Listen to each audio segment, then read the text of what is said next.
Hi, this is Tim of the 1916 Company. Welcome and thanks for logging on. If you love this watch, email us at tmosso@the1916company.com for pricing.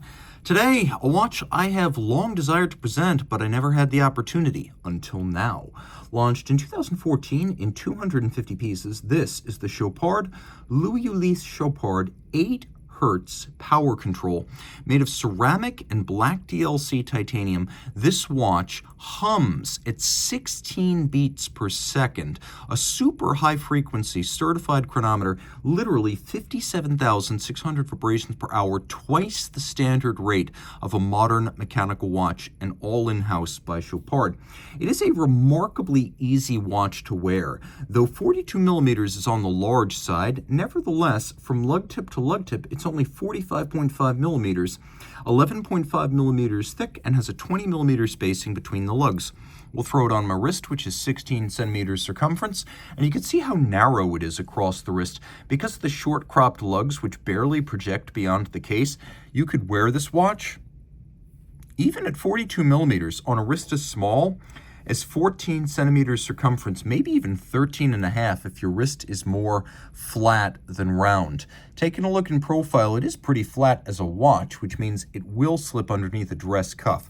Taking a look at the strap, you can see large rectangular scale, symmetrical scale alligator leather, a very high-grade cut of the animal, sort of anthracite, somewhere between gray and black. It's got a semi-gloss finish, a monotone stitch, and you could see really thick cut. They're not shorting you the leather. The edge has been cut but then lacquered for refinement, and on the bottom we have small round scale alligator, which means that this strap costs a few $100s more than if it were calf on the bottom, but it will also last longer, which is important on a watch that truly deserves a great strap. And you can see it's a brand new factory strap, no crimping, no gouging. Taking a look at the buckle, it is black DLC titanium like most of the watch, and L.U.C Chopard branded.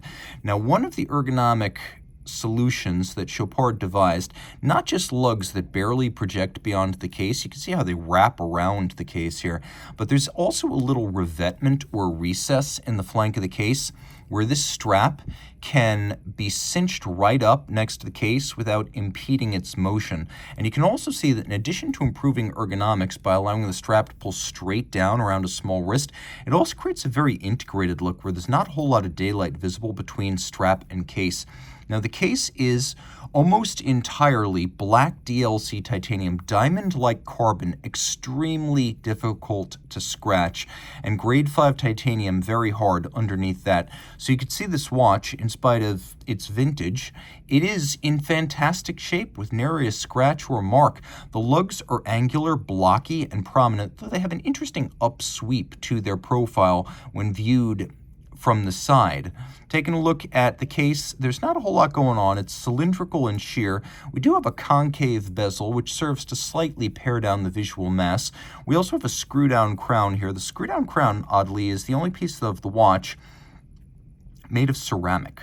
But you can see it as a sort of double row knurling, and being a screw down, it endows this watch with 100 meters of water resistance. So on a different strap, this is very much a swimmable watch. On the dial, we have what might be described as a fusion hand or a delta style hand, somewhere between a baton hand and a Dauphine. It has elements of both.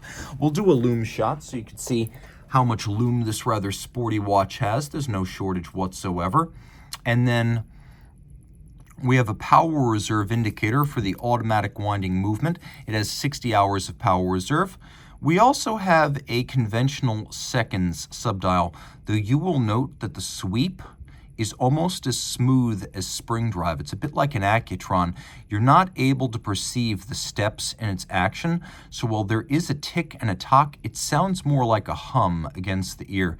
Now you can see that this platform has been thoughtfully finished, circular satinated on its top, and there is a little polished bevel around its edge, so the finish on this Chopard dial is superb. We have a triple aperture, so if a hand is blocking the date, you can see the preceding and succeeding date and know what date it is. You can see there's a little sort of cyclical symbol up at the top to remind you that this is an 8 Hertz oscillator. There's also a stepped outer dial, which features a satin finish across it. and then there is a matte black center dial. You can see that the hands are faceted down their center for slightly better contrast. Now, if we screw the crown out right here, we do have two different setting mechanisms that will come in handy if you own this watch. One is stop seconds. You can stop the seconds hand, and you can set the watch precisely against a reference time. Now, the other is a quick set system, so you can rapidly cycle the date if you wish to do so. Now, what is the purpose of having a watch that beats twice as fast as a normal watch? Well, potentially it makes for a more accurate watch, as shock or concussion are less likely to cause deviation in the timing. Now, you can see another feature right here if you look carefully. We have a silicone escapement designed to reduce a large amount of the need for lubrication, as well as to reduce the oscillating mass. So that's why it's been used on this ultra high frequency regulator. We also have a very small balance wheel, so you can still get that 60 hours of power reserve. And it is a COSC certified Swiss chronometer adjusted in 5 positions. You can't see a whole lot of the movement, though you can see that there is a rotor in there and that this is a manufacturer Louis-Ulysse Chopard caliber. And so it's a manufacturer movement built for its case.